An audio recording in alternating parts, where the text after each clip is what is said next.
Good afternoon, friends. Myself Dattatreya Ahe. I'm the retired principal of government IT. Basically, I'm an electrical engineer. I have been working as an electrical engineer at Koyna Hydroelectric Project for 2 years. 1 year at Chandrapur Thermal Power Station. Then after I joined to Government Technical College and worked as a lecturer for 13 years. Meanwhile, I appeared to the exams of the Institution of Engineers by self-study and get the degree of AMRABIS, Associated Member of the Institution of Engineers. And on that basis, I faced to MPSC and get selected to MPSC as the principal and worked as a principal for 22 years and retired in August 2019. This is my hobby to deliver motivational speeches to Indian youth. So today I am speaking on self-reliance, this आत्मनिर्भरता. तो आप बता सकते हैं आत्मनिर्भरता means क्या? बताइए. आत्मविश्वास. और कोई बता सकता है आत्मनिर्भर बनना मीन्स क्या?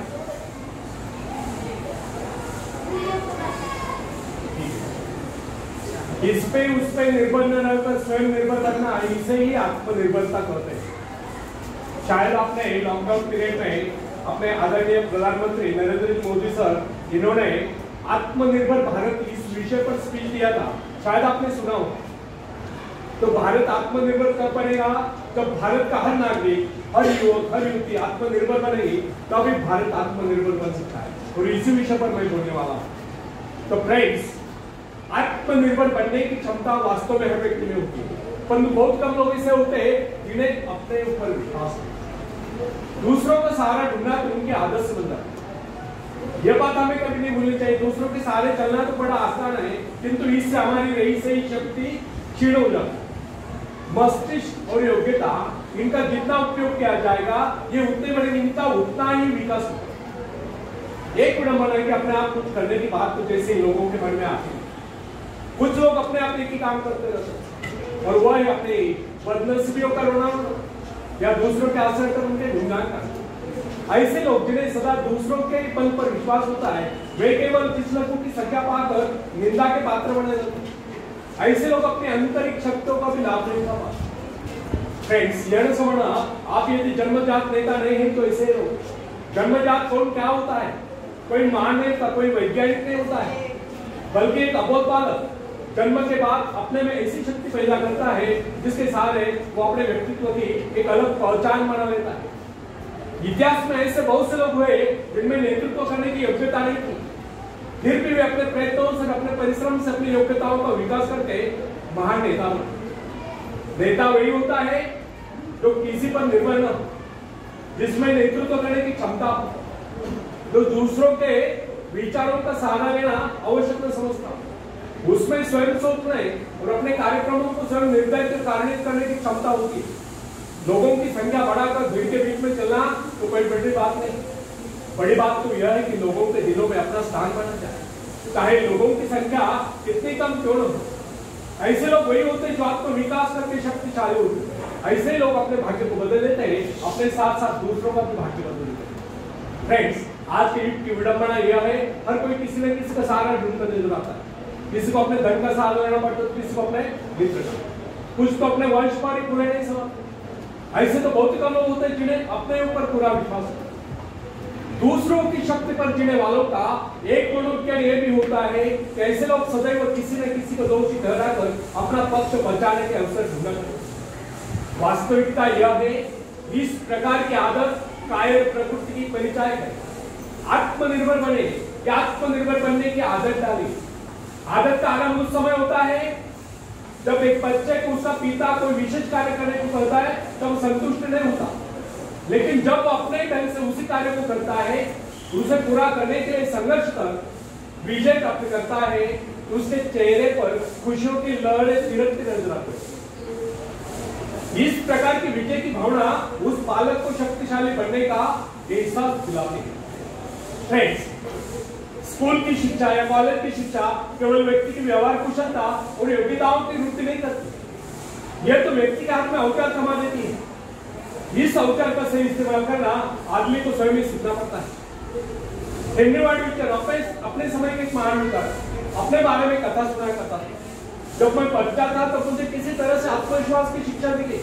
मुझे ब्लैक बोर्ड के पास मिलने जाता था। मुझमें शंका और संदेह होने का रोग था। मेरे टीचर मुझे बार बार कहते इस पाठ को अवश्य पढ़ लें। उनके स्वर में काफी क्रोध हुआ करता था। उनका यही कहना था कि हमें केवल प्रश्नों के उत्तर चाहिए।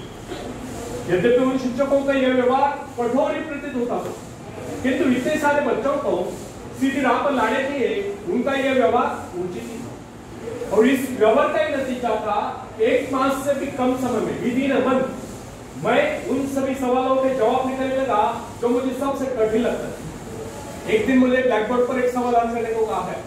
जैसे मैंने सवाल को किया, टीचर बड़े कठोर आंसर में बोले बिल्कुल कर। और मेरे पश्चात उन्होंने किसी दूसरे छात्र को बुलाकर उसी सवाल को करने को कहा। उसने उसी तरीके से सवाल को किया जिस तरीके से मैंने किया था।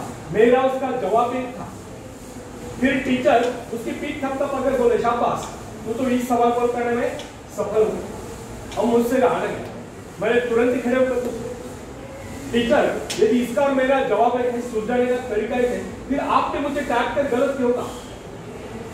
तब टीचर बोले यह बात तूने पहले क्यों नहीं की जब मैंने कुछ गलत कहा? फ्रेंड्स, केवल पाठ को याद करने से कोई मतलब नहीं। हमारे भीतर एक जो विश्वास होना चाहिए कि जो कुछ हमने याद किया उसे कोई काट नहीं सकता। इसे ही आत्मविश्वास होता है। और जिनमें ही आत्मविश्वास होता है वही तर्क दे सकता है, वही बहस यानी कि चर्चा कर सकता है। लेकिन जिसे स्वयं अपने ऊपर विश्वास हो वो क्या कर सकता? उससे तो अच्छे कार्यों को भी अगर हमने गलत कहा तो उसे यही समझ लेना होगा हो सकता है वो गलत है। फ्रेंड्स, मनुष्य को भ्रम होता है कि अकेले काम करने से अच्छा किसी दूसरों की सहायता लेकर काम करना होगा। लेकिन अपने ऊपर विश्वास करके पूरी लगन से अगर कार्य किया जाए तो उसमें सफल होने की आशा लोगों ने चाहती। हर महत्वाकांक्षा का अर्थ होता है अपनी शक्तियों का परीक्षण करना, लेकिन दूसरों की नकल कर दूसरों पर निर्भर रहने से व्यक्ति में दुर्बलता ही तो आती। शक्ति तो हमारे स्वयं की मेहनत करने से आती। आखाड़े के पास बैठकर हम अपने शरीर को शक्तिशाली नहीं बना सकते, या दूरदर्शन पर एक्सरसाइज प्रोग्राम देखकर हम अपने शरीर को तंदुरुस्त नहीं बना सकते। इसके लिए हमें स्वयं व्यायाम करना होगा, स्वयं एक्सरसाइज करनी होगी। फ्रेंड्स, यदि आप जीवन में सफलता चाहते हैं तो इसके लिए आपको स्वयं भी प्रयास करना होगा। स्वयं उस रास्ते पर चलना होगा जो आपको उन्नति को ले जाता है। और वो रास्ता है आत्मविश्वास का। अपनी शक्ति को पहचान कर आप सफलता प्राप्त कर सकते हैं, या अपनी योग्यताओं को बढ़ाकर आप सफलता प्राप्त कर सकते हैं। मगर यदि आप यह सोचते हो कि संसार में कोई दूसरा व्यक्ति काम कर रहे और सफलता हमें प्राप्त हो, तो ऐसे नहीं सोच। जो लोग बच्चों को इस प्रकार जीवन क्षेत्र में उतरना चाहते हैं कि वे बिना किसी संघर्ष के, बिना कोई कष्ट उठाए आगे बढ़े, तो वे उनकी राह में कांटे बिछाते हैं। संतान को ऐसा बनाना कि वह किसी भी प्रकार के संघर्ष का सामना करने में अयोग्य हो, तो इसका सीधा अर्थ यह हुआ कि वे लोग अपनी संतान का भविष्य शुरू से बिगाड़ रहे हैं। संतान को सुख और ऐश के झूले में झुलाने वाले माँ बाप संतान के सबसे बड़े दुश्मन होते हैं। दूसरों की तो छोड़ो, वे उसे स्वयं को पहुंचाने की जहमत या स्वयं को पहुंचाने की कष्ट भी उठाने नहीं देते। बच्चों को भी समझना चाहिए स्वर्ग जाने की इच्छुक को स्वयं ही मरना पड़ता है। स्वर्ग वही जाएगा जो मरेगा, दूसरा कोई नहीं जा सकता। इसी प्रकार जीवन का सच्चा आनंद वही पाएगा जो अपनी आत्मा की शक्ति को पहुंचाने। फ्रेंड्स, यदि आप किसी कार्य में कामयाबी चाहते हो, सफलता चाहते हो, उसके पीछे अपनी पूरी शक्ति लगा दें। नवयुवकों का या नवयुवकों का स्वभाव होता है सहना, सीखना, अनुसरण करना। लेकिन अगर उनके अभिभावकों द्वारा या माँ बाप के द्वारा बचपन से सारे इशारा देकर उन्हें जीवन संघर्ष के लिए हतोत्साहित किया गया हो, निराश किया गया हो, तो इसका परिणाम ये निकलता है कि वे अकेले चलना भूल जाते हैं। उनकी हालत पैसा के ऊपर चलने वाली हो जाती है। फिर तमाम उम्र में बिना किसी सहारे के चल नहीं पाते। इसलिए फ्रेंड्स, यदि जीवन में कुछ करना चाहते हो, कुछ बनना चाहते हो, तो अपनी सहायता स्वयं करें। किसी की सिफारिश और प्रभाव से आगे बढ़ने के प्रयत्न आपके भविष्य को नष्ट करते हैं। स्वयं को इस योग्य बनाओ कि आपको किसी दूसरों से सहायता की आवश्यकता ही न हो। अपने भीतर साफ विश्वास लगाइए। आनंद तो उसी उन्नति में आता है जो स्वयं के द्वारा प्राप्त हो। दूसरों के भरोसे उनकी सहायता से आगे बढ़कर अपने को अपंग बनाने का क्या उपाय सकता है। इससे तो मनुष्य की अपनी सारी शक्तियां दम तोड़ देती, अपनी बुद्धि कुंद हो जाती।